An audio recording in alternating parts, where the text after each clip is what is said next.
Ang bantay ng katahimikan. Hello po sa ating mga tagapakinig ng DJO Horror Stories. Isa na namang kwento ng katatakutan at minsan may katatawanan. Pero wag po nating kalimutan na ang kwentong ito ay kathang-isip lamang at ginawa upang magbigay aliw sa mga nakikinig.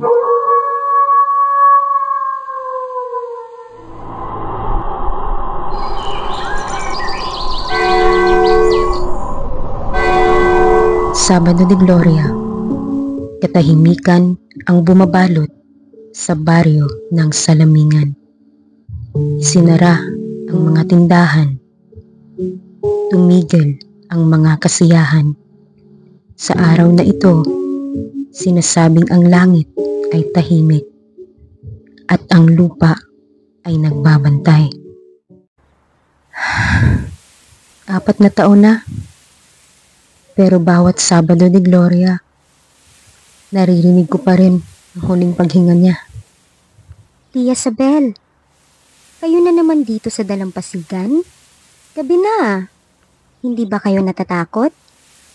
Hindi ang gabi ang kinatatakutan ko, Clara, kundi ang alaala.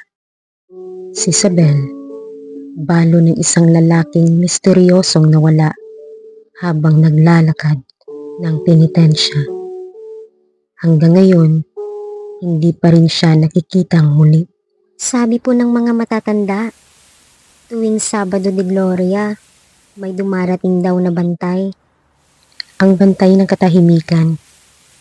Hindi siya nakikita ng lahat, pero nararamdaman mo siya sa biglaang lamig sa katahimikan ng paligid.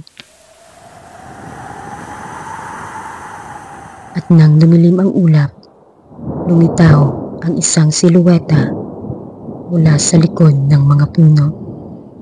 Isang matandang madre, dala ang itim na rosaryo.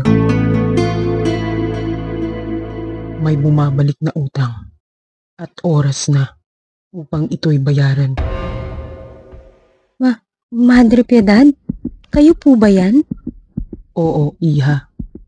Napansin ko, bumabalik ka taon-taon, Sabel. Pero hindi ka nagbabago. Hanggang ngayon, itinatago mo pa rin ang katotohanan. Anong ibig mong sabihin? Ang asawa mo, hindi siya basta nawala. Alam mo kung bakit siya hindi na bumalik.